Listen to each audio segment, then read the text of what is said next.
What time is it? It's 1.5 minutes till. Okay. It's time for the Jimmy Doan Show. That's what time it is.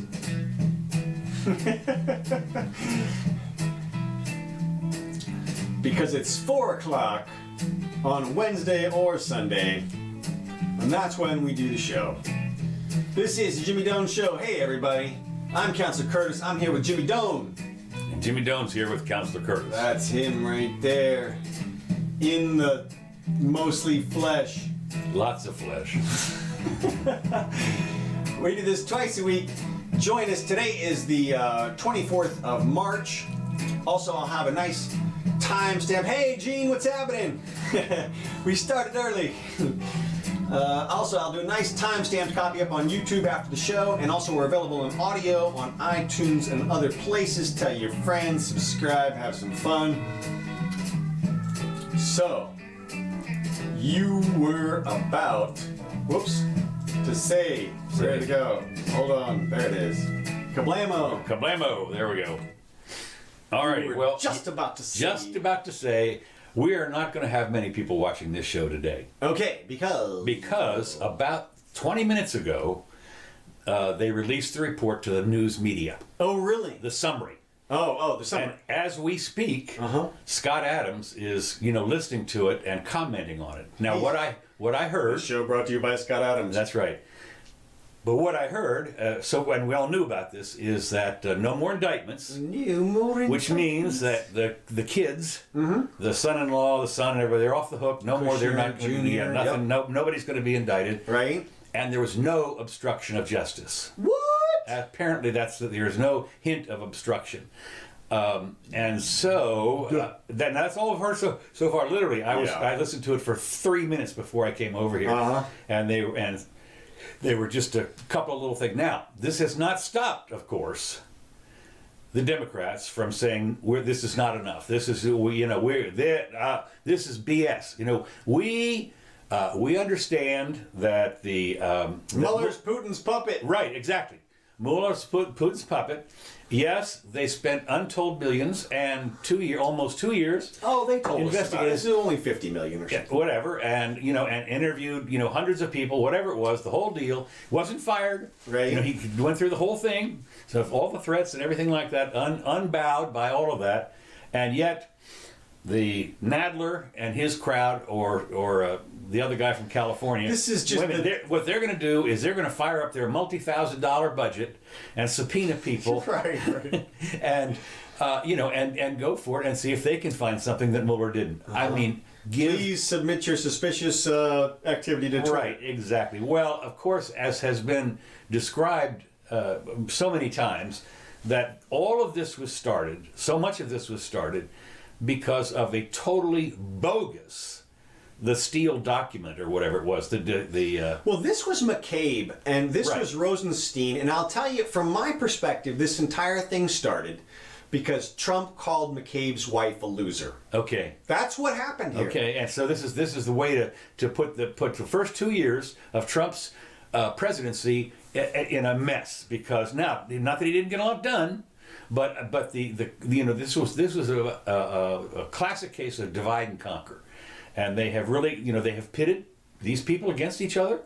I mean, they've that really should really should. You mean all the Trumps Trumps versus people? The non-Trumps? Yeah, I mean the Trump haters. I mean there are people, the Rachel Maddow and the other people that are on CNN and MSNBC and so forth, that there's nothing you can tell. They're just in the denial phase right now. Okay, I don't think they're ever going to be able to get out of it. They might not, but no. I think they will, because look. Well, here's the thing. They have hung their hat on this, honey. I know, but here's the thing: is that all throughout this entire last couple of years, most of the Republicans have been sitting on their hands. Yes. And the reason is because Trump is in the office.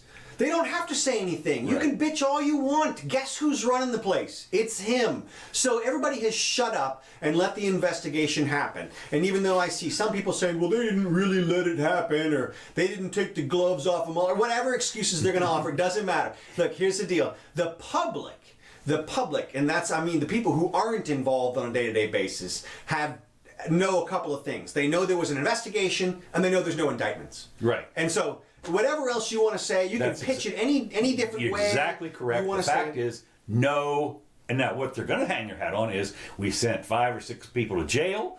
We got guilty of this and we investigated that. And of course we managed to bankrupt a few of them in the process because we accused them of stuff. And in the process we found out that somebody laundered money in the Ukraine or whatever it was. Right. As a result of a collusion. Agent. Right. You know, and... Look, it's no problem with him going after all those little minor crimes. Everybody should realize that the vast majority of the convictions arose out of actions that were taken after Mueller was appointed. Right. That is to say, they were created during the investigation. If you go back and look at the charges, we posted a list of them before. A lot of the charges are obstruction of justice with no underlying charge. Or lying to the so-and-so. Lying to so-and-so, that's obstruction. These are the type of charges that you see in police reports when you know it's bogus. You see resisting arrest without violence with no underlying arrest. Right. No underlying charge. Yeah. I've always maintained that if you don't have an underlying charge that you're resisting, that ultimately becomes an actual charge, then you shouldn't be allowed to be held for resisting arrest. Right. It's like you're not resisting anything at the end of the day. Right. And so, but that's not where we are. We're in a different universe from that. And I'll talk about some other criminal justice stuff in a minute.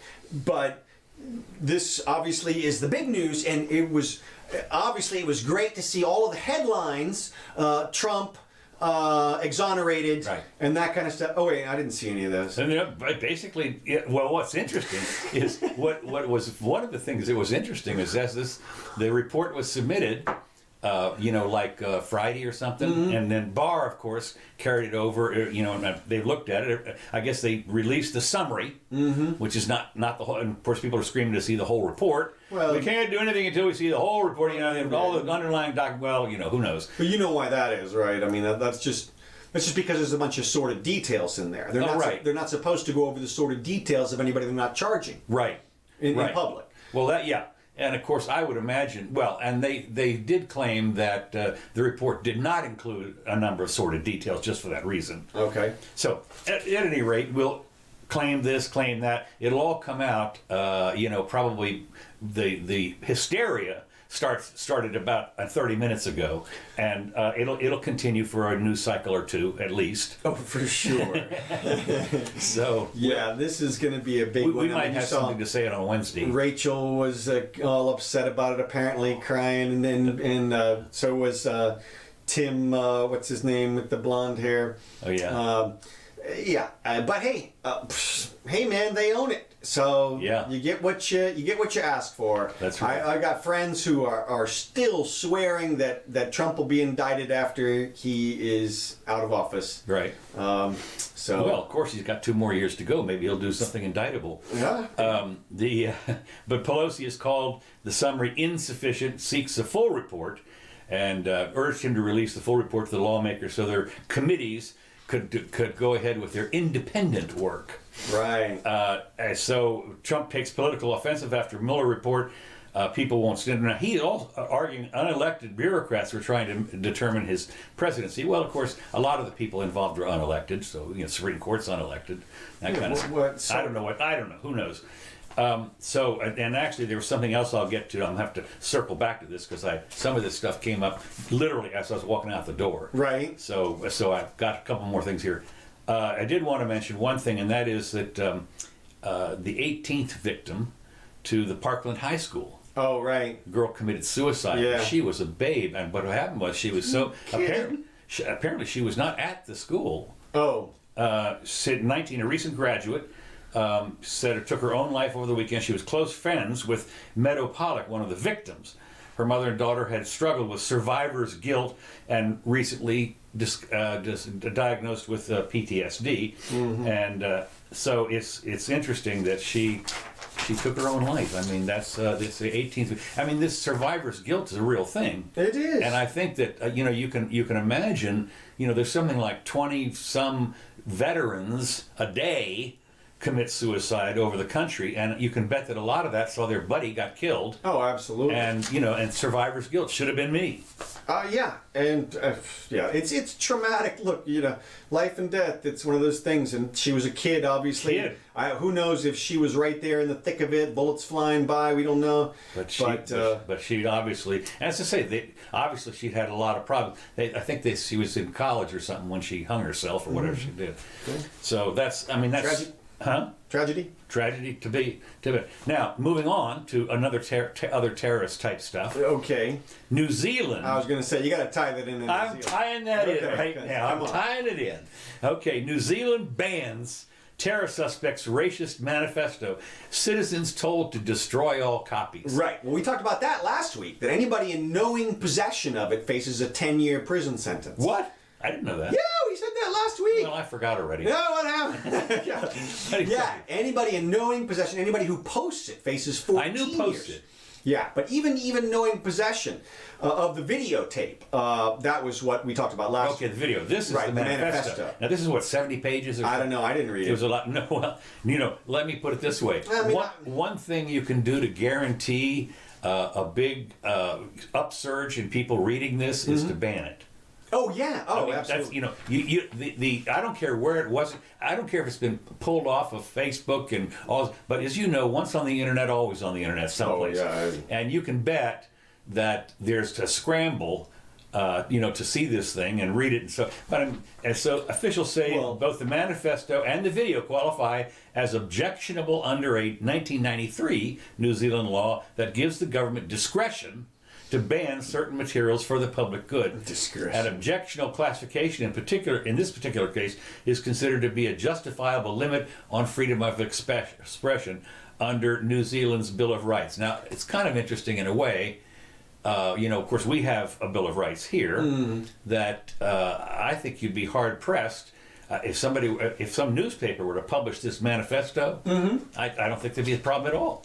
I don't think. Over here. Over here, no problem. I mean, that's what the Bill of Rights actually says. Right. Is as objectionable as it might be, they can still print it all they want. And I mean, we've seen stuff like this with the Pentagon Papers and some of the other stuff, which was top secret crap, and they still said Right. We recognize that adult Americans can handle ideas without going crazy or pretty much do. Well, we should, and we still do under the law, even though a lot of people don't. Right. So you get, it's interesting because you do find down here in Gainesville in the city commission meetings, especially, there's stuff you really can't say. I mean, without being booed out of the place that's a little different.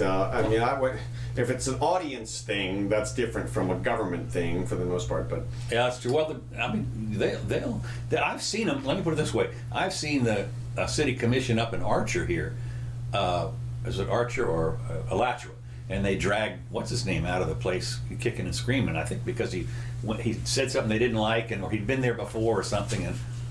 Anyway. So anyway, it's a rant. So I'm going to, spoiler alert, the rant is about genocide advocates for an atmosphere of fear against Muslims, and he describes himself as an ethno-nationalist and fascist, and pays homage to other racist killers such as Dylan Roof, who shot African Americans. He says in the manifesto that this plot to shoot up the Muslim thing took 2 years to put together.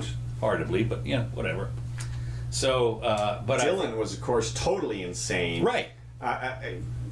This guy, I'm going to put in the totally insane category too. Although he might have had he might just have been some super, super wayward guy and still be logical. So it's interesting. I mean, we're at 71 pages, and like you said, he planned it for 2 years. Maybe he at least has some sort of. Now that he's in custody, right? Yeah, I think so. Yeah, he's going to go. I mean, he's going to go to trial. Well, sure, why not? I know, why not? That's interesting. Well, first the sentence, then the trial. I'm sorry. You go trial, then sentence. That's right. I forget. Okay, now the other thing is kind of interesting. Well, you got to stay on. You got to talk about a little bit more about New Zealand. Okay. There's a couple of more things that happened down there. Oh, okay. One is, of course, they banned every piece of weaponage that guy used. Okay. And when I say that, that's not exactly true. They banned, as we talk about, their citizens from owning those pieces of weapons. Right. you don't ever ban an object, you always ban people from access to it. Right. So they just banned all of their law-abiding citizens from things like long magazines. And this guy had modified the weapon himself.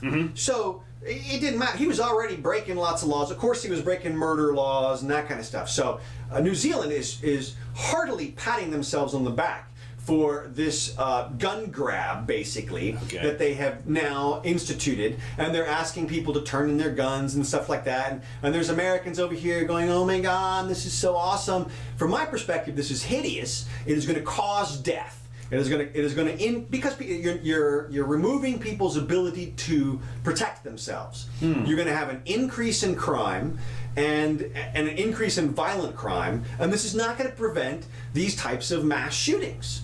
Because if these people want to get a hold of this stuff in the future, they're going to do it. And from my perspective, the opposite approach is the one which will save lives. Now, people always come at my people in my position, they say, well, you don't care about the kids and you don't care about life and stuff. Yes, I do. I totally do. To assume that your opponents politically are evil gives you carte blanche to do for whatever program you want. But from my perspective, obviously I'm not evil, and So from my perspective, the way to protect these people is to have an armed guard in the mosque or at the school, or I think there was a state recently that just passed a regulation which said that teachers could arm themselves. Ooh, I don't know. That's going to be a little problematic. Why? Why do you say that? I don't know. What the hell are you talking about? Why would you say that? I don't know. It's. What do you think the teachers? Let me ask you this: it's not that they have to arm themselves. No, I know that. It's that they can arm. So a teacher is just a regular old American citizen who happens to teach at a school. Right. You don't want gun-free zones. If you look back at the mass shootings, I would be willing to wager that more than half of them occurred in gun-free zones. I know Parkland was that way, Sandy Hook was that way, the nightclub in Orlando was that way. All the school situations, all the military bases, all those places are gun-free zones. And what do we see? We see mass shootings there. You know why? Because the killers know they can get away with killing a bunch of people before the cops get there. Okay. So you do not want gun-free zones. You want the killers to think, Jesus, if I go into this school, not only do I have to watch out for the school resource officer, but who knows what teachers may be armed. Also, you got to believe that a lot of these teachers are former military or former police officers. This is not a profession which does not have anybody who's capable of using a gun in it. Some of these people are very competent. They've got their own firearms, and they should be allowed to protect themselves and their students. Sandy Hook could have been prevented. There's one teacher's account. She's sitting there watching the shooter through the hole from underneath her desk.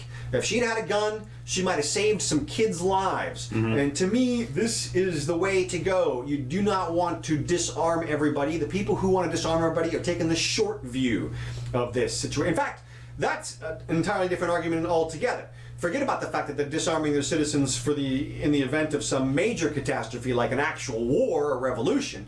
They're also, in my opinion, subjecting people to more violent crime by disarming the citizenry. So. Okay.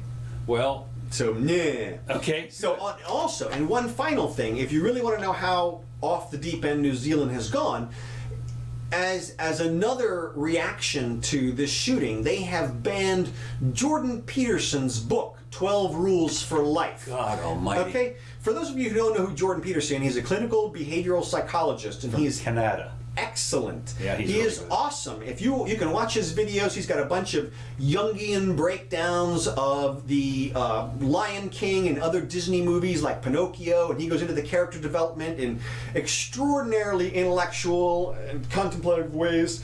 And this guy, his big sin in the universe right now is that he refuses to do the research that would be required of him to comply with Canada's new law requiring everyone to adhere to the pronoun of choice of the person that they are describing in whatever writings or speakings that they are making.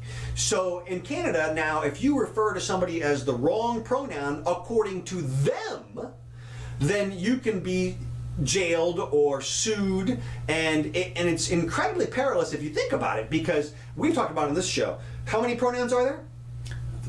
We don't even know. No, we don't know. Okay, we know that there's more than 2. We know that there's probably more than 4. In fact, I've seen charts where there's 34 or 64 or something. Now, what is it? Is it in flux? Who knows? Hey, what if I go by chart A, created by the People for the Ethical Treatment of People or something, and yet chart B is the one that the person that I'm describing adheres to, and they don't like the pronoun that chart A suggests, then I can still be sued. How many hours a day should we all be required to study these pronouns to figure out which are the best ones? The answer in his mind is... It would certainly stop your conversation when you say, now, which pronoun are you? Hey, it's incredible. And well, not only that, what happens if this person gets tired of a particular pronoun after a couple of years? Or changes what they identify as. Yeah. Right. And so you could be, quote unquote, dead naming them or using their wrong pronoun because they changed it last week. Yeah. Again. And so the insanity of it, he recognized very quickly and bailed on the formal adherence to that. Right. He says in a personal thing, if you come up to him and you say, "Hey, I'd like you to refer to me as Zier or whatever," he says if he thinks you're sincere, he'll do it. But he's not gonna just willy-nilly go into all of this extra effort because a bunch of people decided they wanted to be called something different. And I totally agree with him. So anyway, he's been ostracized from the Canadian academic society because of this. Right. It has actually been an incredible boon to his career because he's gone on YouTube and Patreon and other places, and now he's lectures. Now his book is banned in New Zealand. And now his book, 12 Rules for Life. Okay, this is literally self-help stuff. Mm-hmm. And New Zealand has determined that he is not inclusive enough. And I think they specifically mentioned because he was noticed in a photograph standing next to a person with a T-shirt on that says Islamophobe. Okay. And so they are equating the two people. They're now, transferring. my question is this. Mm-hmm. Here's my question. You're in New Zealand, and you order the book off Amazon. Right. You get the book, and you're seen in public with it. No, I don't know, but I can tell you this. It's your own book. Yeah. You know, but of course, the beauty, of course, would be if you could get it signed by Jordan Peterson. Oh, that would be signed back. Now, mind you, Mein Kampf is still available in New Zealand. Well, Lady Chatterley's Lover, I mean, when I was growing up, was banned. Well, look, if you can buy Mein Kampf, if they're going after books that have something to do with the New Zealand white supremacist slaughter, between Mein Kampf and Jordan Peterson's 12 Rules for Life. I just no, you're right. I'd forgotten about that. That's man. Good. Okay, the next thing that happened. That's all I got for New Zealand, and so there. Okay. Okay, good deal. Now, this is the U.S. allied Syrian force declares victory. Yes. Again, headlines everywhere. Headlines everywhere? No, not so much. What's interesting, the U.S.-backed forces declared a military victory over the IS group in Syria on Saturday after liberating the last pocket of territory held by the militants, marking the end of brutal self-styled caliphate for the group carved out in large parts in 2014. The nearly 5-year war that devastated cities and towns across northern Syria and Iraq ended in Baghouz, a minor border village where the cornered militants made their last stand, but then literally raised a flag and came out. Don't kill us, we're done. What's interesting to me, of course, is what about the troops? Now, there was a hoorah when Trump, he said he was going to withdraw them, and he started to, and then he backed off and I think he left 2,000 in there or something like that. Yeah, I heard that's something like that. Yeah. And so now, are they coming home? I mean, I don't know. Let me ask you this: do you think ISIS is really defeated? Here's the deal. Well, the guy said, I forget what it was. The head of the guy, I forget what his name is, said he's in hiding. Okay. So the head of ISIS. The head of ISIS is in hiding somewhere. Right. So what? Right. The simple fact is they said they califated vast swaths of what they called to be an independent caliphate, which was a lot of Syria and a lot of Iran, I guess. And now it's nothing. I mean, it's this guy hiding in a basement. Well, let me ask you this: who's in charge? Don't know. Is somebody in charge, or is nobody in charge? Nobody. Yeah. Let me tell you something. It was interesting when the Ayatollah, who had been exiled in London for many years, and had sent audio tapes to people in Iraq, but he was hailed as the conquering hero when he came back after the hostages or whatever it was. Right. Yeah. So I don't know. Maybe the guy's gonna make like Napoleon. Come back from the island and march up the thing. Who knows? But at this point, the word is they're done for now. Yeah, they're done for now. So. Interesting, though. But interesting, there was, other than a small, minor byline, I did not see big announcements about ISIS defeated. Can you imagine if Obama had got to this point? Every single newspaper would be headlines this big. Yeah, war over. It would look like the end of World War II or something. Yeah, exactly. So anyway, it's of course,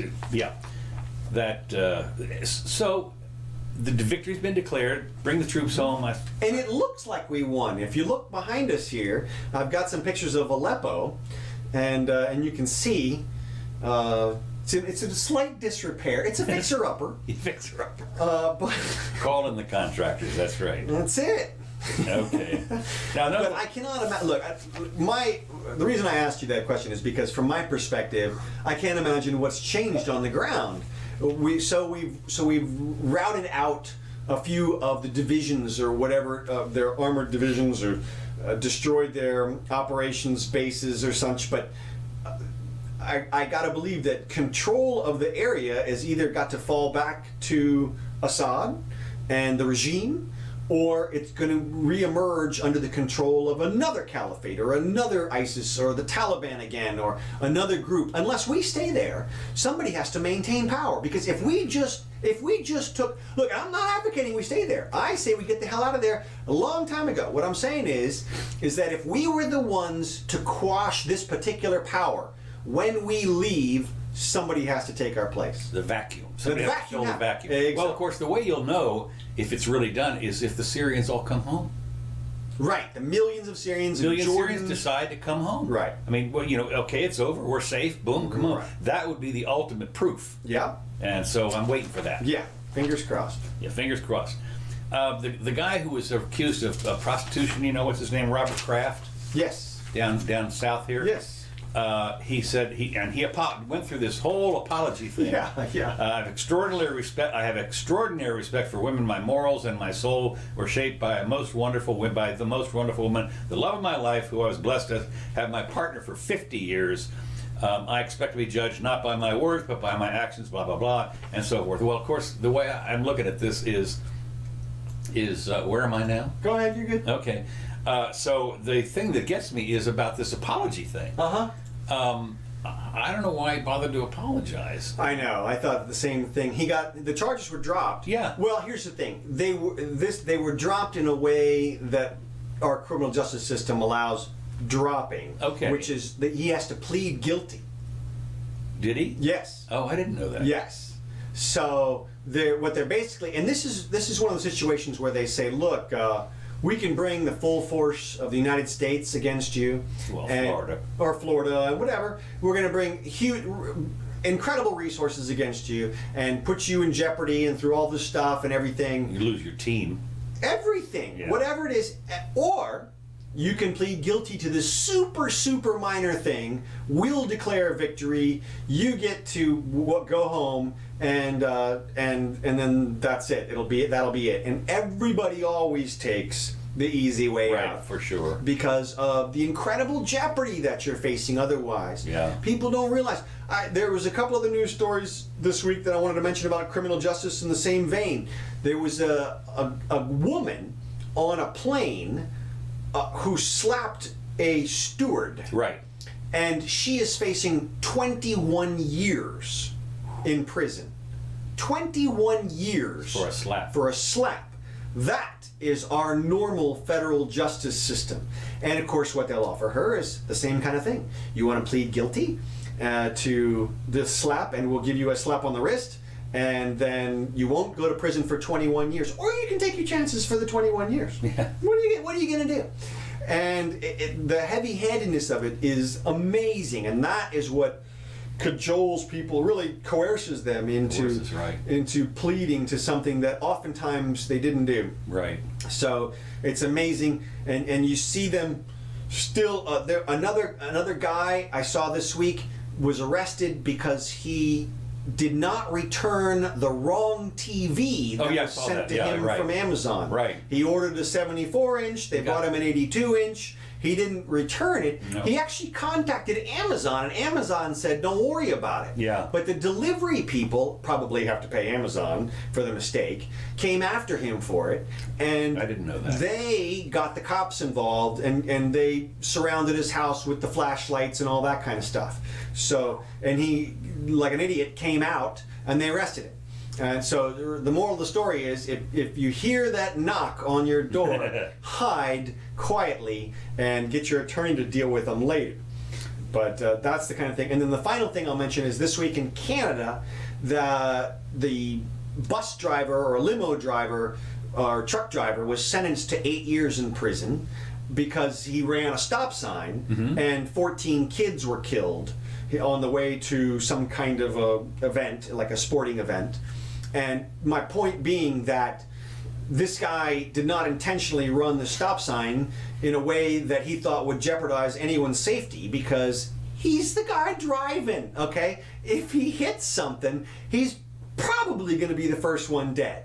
So his incentive to drive safely is literally life or death. But they're going to tack on an 8-year prison sentence to that fear, to that incentive, just in case you weren't afraid of dying.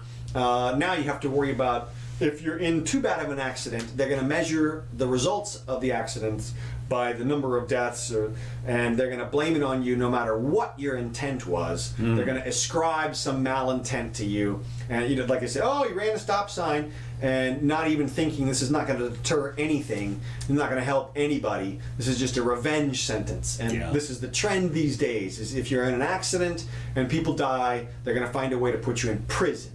So that's Canada, but I've seen it here in the States too. Okay. I didn't know about that one. Okay.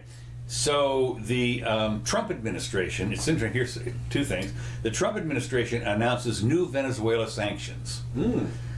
They stepped up the sanctions on Venezuela Friday in response to the kidnapping of a top aide for a leader the U.S. wants to see replace the embattled but not yet ousted President Maduro. I'm not sure what that is. Anyway, there was kidnapping and so forth. So he came, had a meeting with the 5 nations of the Caribbean, or Caribbean, whoever you are, that generally support the U.S. call for an end to Maduro's rule. This was apparently met with these people at Mar-a-Lago or whatever, you know, was feted and they feasted. And I mean, who wouldn't go along with Trump at that? Right. You know, I would rather go to Mar-a-Lago than the UN. You know, so he pledged, and of course he pledged more U.S. investment into their countries. So they're going along with this. But the new sanctions issued in response to the kidnapping specifically target Venezuela's national bank, Bandes. I thought that was kind of a name for a bank, is Bandes, which is kind of like bandit. Yeah, it does sound like. 4 additional subsidiaries that Bandit owns or controls. So I thought, this is put another squeeze on Venezuela. Yeah. However, President Trump abruptly yanked sanctions on North Korea because he likes dictator Kim Jong-un. Well, what happened was the Treasury Department put some new sanctions on North Korea. Right. And Trump said, no. Right after they put the sanctions, he says, nope, forget it, no. He said he likes the reclusive leader. They were sanctioning 2 shipping companies, is what it boiled down to. And of course, what's interesting, and people need to know this, when you look up sanction in the dictionary, it means exactly the opposite. Of itself, yeah. So you have to always look in the. If I was trying to learn English and the word was coming up, sanctions. Man, that's when you just ignore. That's when you. What's the other word for that? I'm never going to use that one. So anyway, less than 24 hours after the sanctions were announced, Trump abruptly announced on Twitter that he had ordered a withdrawal of additional sanctions. So I thought that was interesting. More sanctions over here, fewer sanctions over here. Mm-hmm. Who knows? From one minute to the next, it's all kind of up in the air. Mm-hmm. The one brilliant thing, of course, that Trump, that Scott Adams said about Trump was, of course, talking about this stuff like does everything on Twitter, but apparently after the report was that Barr got the report, Trump stopped twittering. And people were trying to infer the worst. The worst, and there was no Twitter from Trump for like 12, 14 hours, and they let him go wild. So, next item about Trump also. RNC and Trump campaign money are pouring into Trump businesses. Since taking office, Trump businesses have made big money, according to the filings with the FEC, the Federal Election Commission. And it looks like the money will continue to roll in as President Donald Trump's re-election gears up. In what form or in what way? Well, I'm going to tell you. Glad you asked. So, a Yahoo Finance analysis of federal election filings for November showed the RNC spent close to $22,000. Oh my God. Holy smokes. $22,000 at the Trump International Hotel in Washington, D.C. in the first 2 weeks of October alone, including more than $12,000, man, on catering. Other expenditures included hotel stays and venue rental at the property. I look at the most recently filed FEC filings show that the RNC has continued to spend thousands at Trump properties and hotels. Thousands. Yeah, that means they've put up tens of people or something. Yeah, right, exactly. And so Trump's joint fundraising committees, the Trump Victory and Trump Make America Great committees, spent more than $1 million at Trump hotels since the beginning of the presidency. So in 2 years, they have spent over $1 million. It's a windfall. A windfall for Trump. Boy, I'll tell you, I figure what the profit is and everything like that. I mean, he must have made $20. Yeah, right. Jesus. So I just think it's just stunningly amazing how the windfall of $1 million over 2 years. So this is what. Meanwhile, his company's got to make $1 million a week or a day, totally, at least. Something. Yeah. Oh no question. Yeah. No question. I mean, just the licensing fees alone, right. A fortune. So anyway, now the other thing I wanted to mention that I wanted you to comment on, the Captain Marvel. Ah, yes. It cleared $900 million. Really? Yeah, wow. It's up to $900 million. I mean, big, huge. I mean, this is really huge. So you saw the movie. I did, and I'm going to have to say, wow. Really? Yeah, go see this movie. If you like superhero movies or Marvel or girls, this is a fantastic movie. This is a fantastic girl power movie. It's even got aliens. I mean, the production is fantastic. Shout out to the screenwriter there was a screenwriting team, one of whom was also the director, and she crushed it I thought, just so many levels. The action starts off, there's action and then pause and character development and then back to action and then character development, on and on throughout the whole movie. A spectacular job of that balance, and also the actors were allowed to be very natural. And here's a movie with superheroes and aliens. All right. Now the potential for this to spin into just nothing relatable is so easy. It reminds me of the first Superman, when they told Christopher Reeve, all right, we're going to put you in a red and blue suit and you have to make it believable. Somehow he pulls it off. Yeah. And you can totally believe that is a guy and he's an alien too and everything. Same thing in this one. They do a fantastic job. Samuel L. Jackson. Oh, that's the one you're telling me. Samuel L. Jackson was what? He brings it home. He acts like the brother next door. I mean, it's perfect. He does such a fantastic job. And Brie Larson as well. She's funny and relatable, affable. It's a fantastic show. Go see it. Okay, you're giving it 5 stars. Pretty much, yeah. Okay, I give it cool. like a 93 out of 100 or something. No, like on that. tomatoes or whatever. Yeah, well, that was my I do Marlowe's movie reviews. Okay. Okay, good. Marlo's movie, like MMR. Okay. That's it. Okay, next item. In San Antonio City Council votes to stop a Chick-fil-A from opening at the airport. Oh my God, I saw this. Yeah, it's amazing. Now, if you go into airports these days, there are various franchises all over the place that have gone in there for obvious reasons. Hell, they do that down on as you head south on Turnpike. On the Turnpike. Yeah. If you go into the Turnpike, there's all the recognizable names. They're competing and so forth. If you want, if you don't want to pay for those, you have to get off the Turnpike and come back on again. Stuff like that. Well, of course, in the airport, once you're there, you're there. Yeah. And so anyway, they decided to narrowly voted to prevent Chick-fil-A from opening a restaurant because of their alleged bias against LGBTQIQ riots. Right. And they voted 6-4. Hardly, I don't call that narrow. It would have been 6-5. Would have been narrow. Anyway, the Chick-fil-A former overall operated by the Atlanta-based airport concessionaire Paradise Lagardère or something.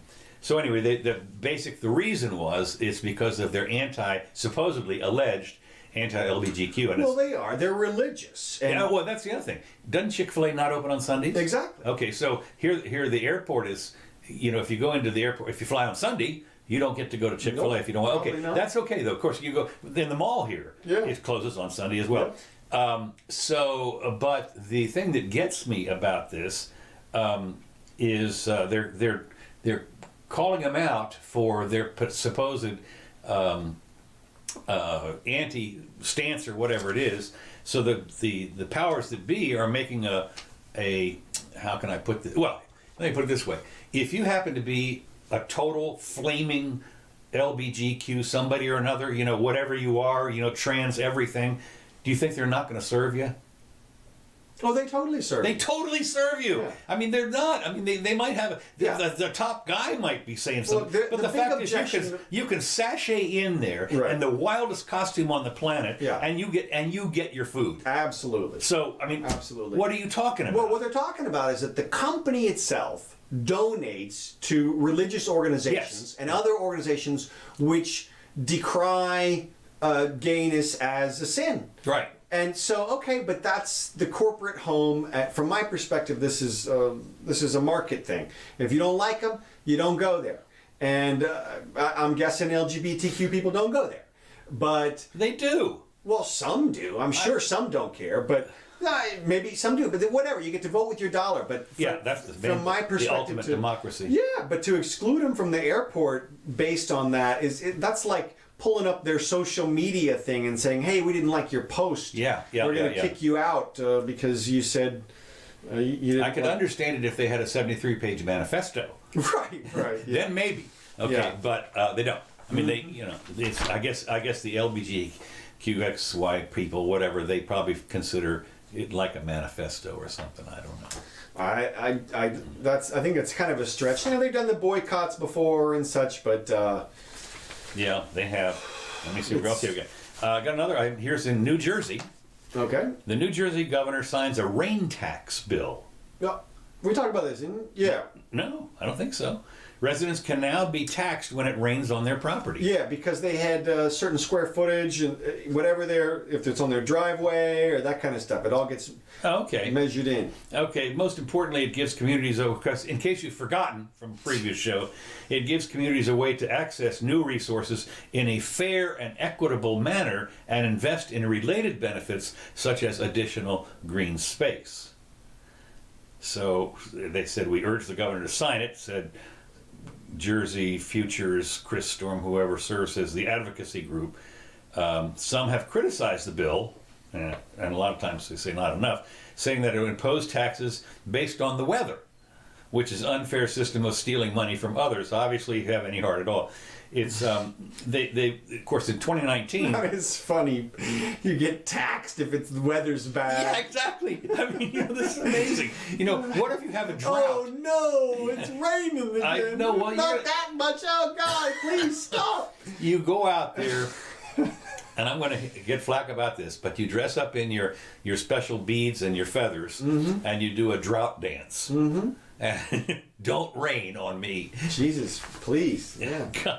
So anyway, so they apparently there were a bunch of new taxes in 2019 anyway. Well, it's not based on the weather though. It's just based on the space available for the rain, I think. Well, it's interesting. Assemblyman Christopher T. Phillips has said the rain tax bill permits local communities to tax, quote, based on the weather, and allows unlimited bonding and debt to be placed on the backs of property taxpayers, as if there isn't already. Yeah. Because we discussed that here. They decided to issue bonds to pay the interest on some other bonds here locally. Oh yeah. Yeah, that's just unbelievable. So my last item that I've got is I finally finished West Wing. So oh my God. So you won't have to hear any more about it. 7 seasons. Okay. And I guess damn near, what would that? There've got to be 100 shows or something like that. But again, for those of you who have Netflix, don't fail to binge the whole. There's like 100 or more, 150 shows covering 6 years or 7 years. 7 years from 1999 to 2006. This will give you an insight to what is going on today and through the election. In a year and a half or whenever it is, but it's unbelievably accurate. I mean, it's dead nuts on the money, and it's all insider stuff. Yeah, Sorkin does a great job of hiring people from the inside to were totally the people make it look as realistic as possible, and it's totally believable. Totally believable. I mean, all the intrigue and they explain everything and so forth, and they go through, and then they have almost a crisis on almost every show that they have to solve.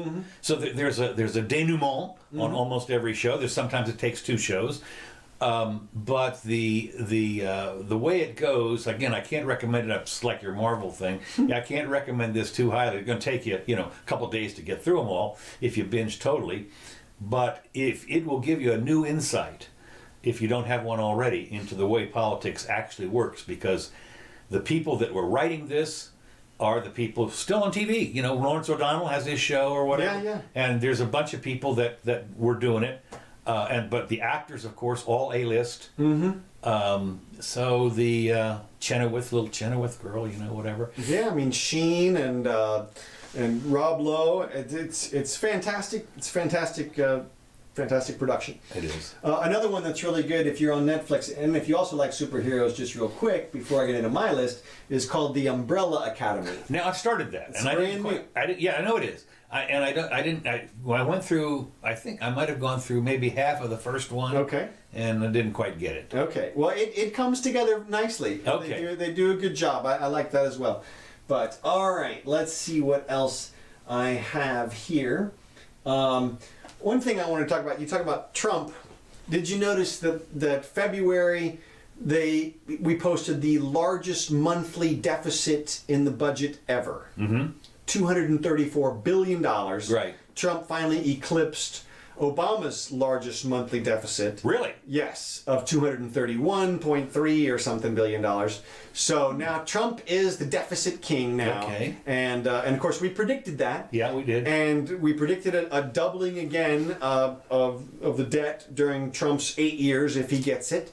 To me, this is amazing. There are no brakes on the spending at this point. Right. Trump is the Republican.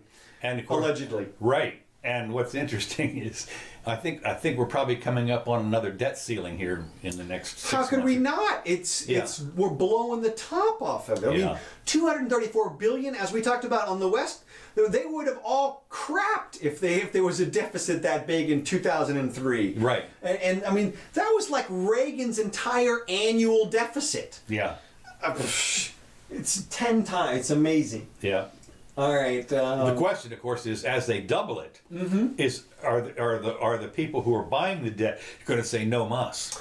At some point. Or in Chinese, however they say it. Yeah, that's how they say it. Okay, no mas. That's Chinese. No mas. All right.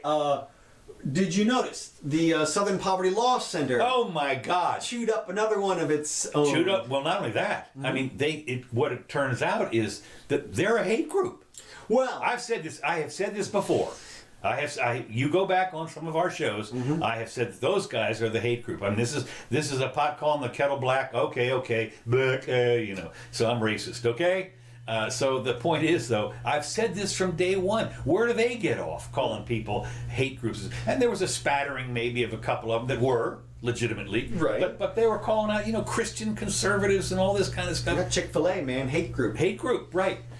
So well, it looks like their leader now has been, who's been there forever, or he was half the founder of it. And they ate the other founder last week. Oh, did they? Yeah, remember Dees, and now this is the new. I didn't know if he was the founder or just the president, but he was the president, and he steps down. And what I love about this is two couple things.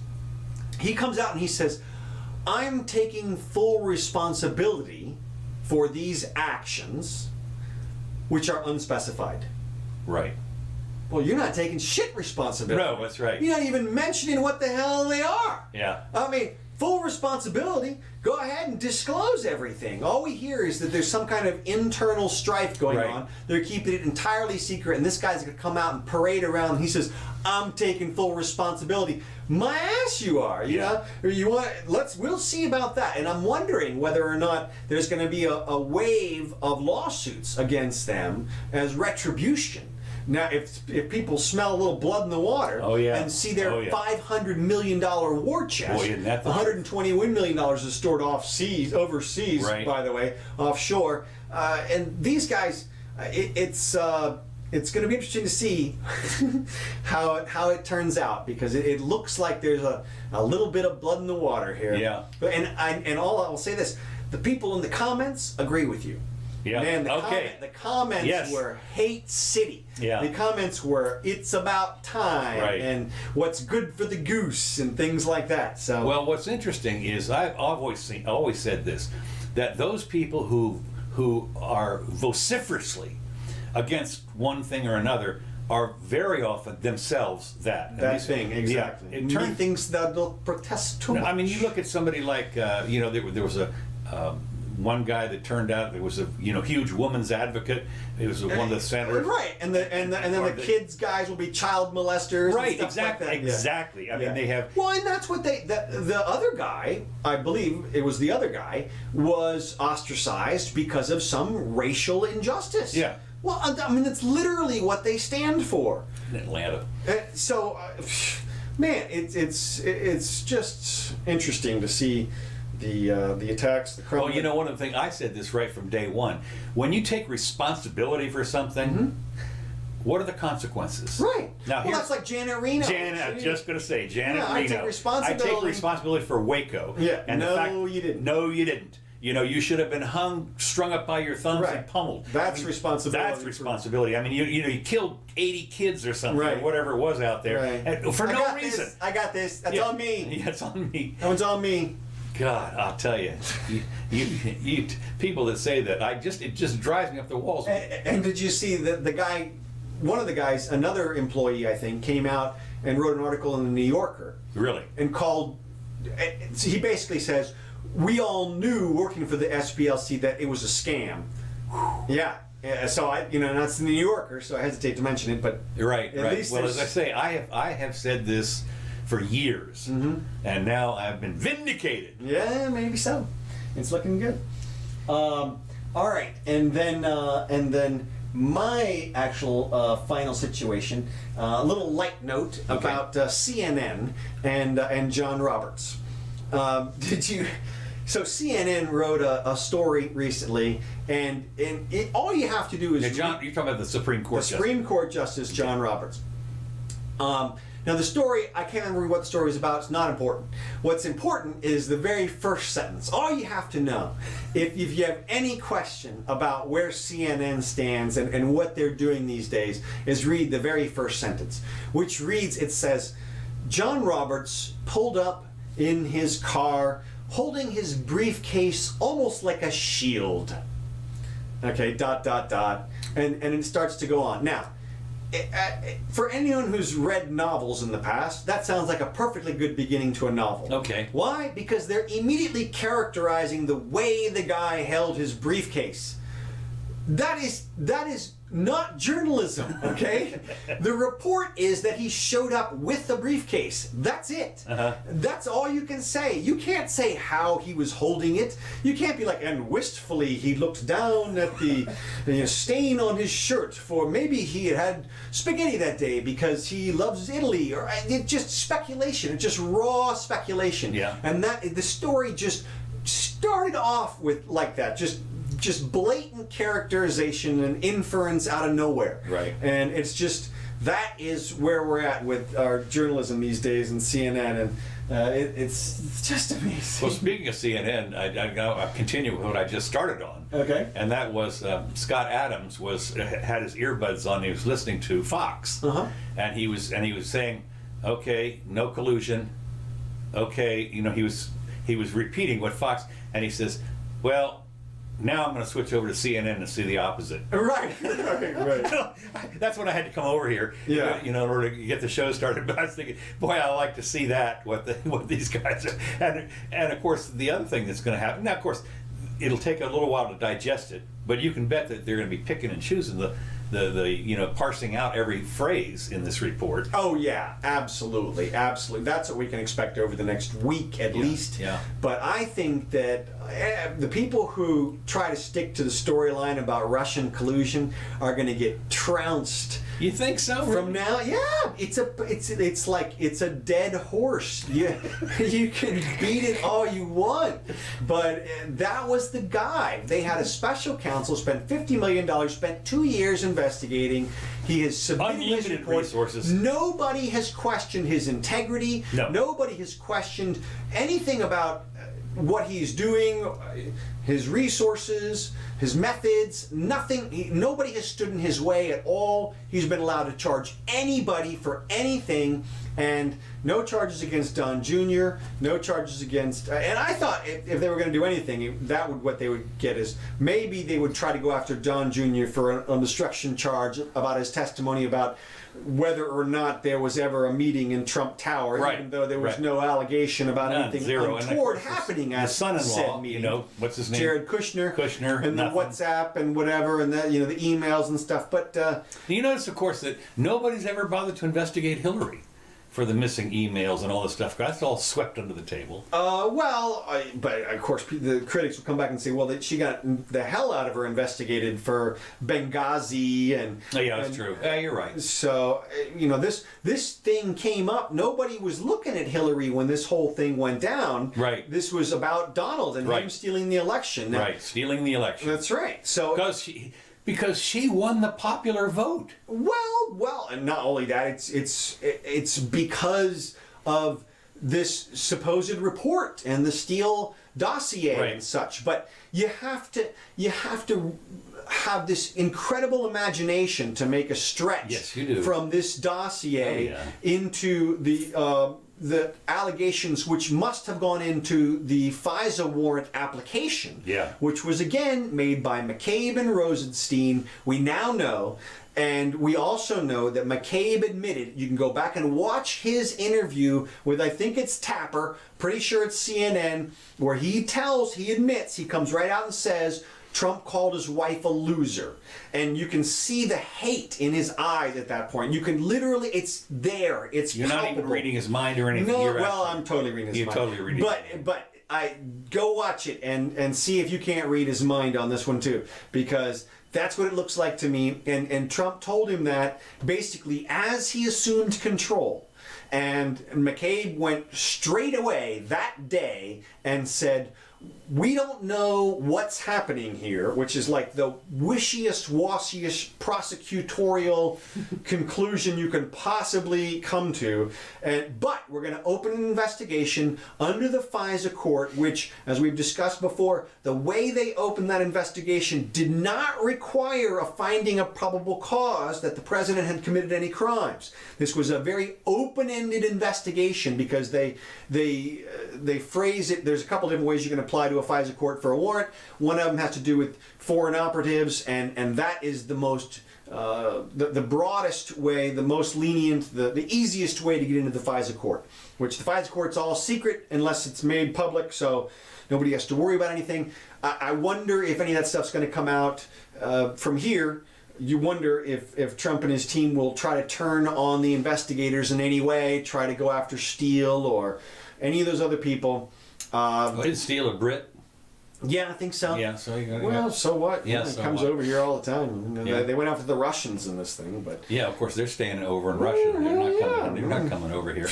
The other thing, of course, speaking of the election, that there have been at least two people now that are coming out, and what's her name, Elizabeth Warren, has said let's abolish the electoral process. oh yeah, we covered that last week. Okay, that's just, I thought it was interesting though that the how are you going to replace that? I mean, what are you, she wants everybody to have a vote, and of course they already do, but it's just fascinating to watch that. I mean, Yeah, go back and listen to last week's. okay. What happened, the reason I brought it up again, I'm sorry, was because, and I forgot, stupid, there were some comments in the comment thing that I read today that were different, and on laughing at what, how this would be, how this would change things dramatically one way or the other, and how there's been a kind of reversal in the way that some people think about this stuff. But Yeah. Well, this is one of those things that goes back and forth all the time. This is like the city annexing the county problem. Where do you draw the line? Who gets to vote? Do the people who are going to be in get to vote? Do people Right. who are just in now get and to then vote? how do you weigh it? Yeah. In other words, if you've got 1,000 people on the out and 1 million people on the in, Right. and and over half the people on the out say no, Right. but over half the people on the in say yes. Yeah, I know. That's a tricky situation, and of course it just comes down to power grabs by various municipalities, and He who has the guns makes the rules. well, and gets the money. And gets the money. So, all right. Well, that's all I've got for today. Just about on time. We're right on time. This has been the Jimmy Doan Show. We do this twice a week, 4 o'clock Wednesdays and Sundays. This is tracked by Kevin MacLeod. This is Happy Game Show. Earlier you heard Whiskey on the Mississippi, our primary theme song. We thank Kevin for letting us use his stuff. I am Counselor Curtis. And again, this is Jimmy Doan Show. We are available in so many places. You can find us, just Google Jimmy Doan, D-O-A-N-E. We've been doing this now for coming up on, this is our 20th year, you know that? Really? This is our 20th year doing this show. I'll be damned. Hard to believe. No. Not consistently. No, not considered. But wait a minute, are you telling me? It was 1999. Really? Yeah, because I was still in law school. And we were doing it with That was when we were on the actual radio. on what? The actual radio, the AM station. Really? Yeah. 99. Yeah. Okay. Yeah, that's right. Because I was still living at the Siegel The Building. Siegel Beagle. Yeah. So, And we have those, by the way, someplace. I think they're on a website somewhere. oh yeah, somewhere. But thank you, Gene, for joining us. Thanks, Jack. We appreciate it. Thanks, Robert. Come back anytime. And we will be here for your listening and educational pleasure. See you soon.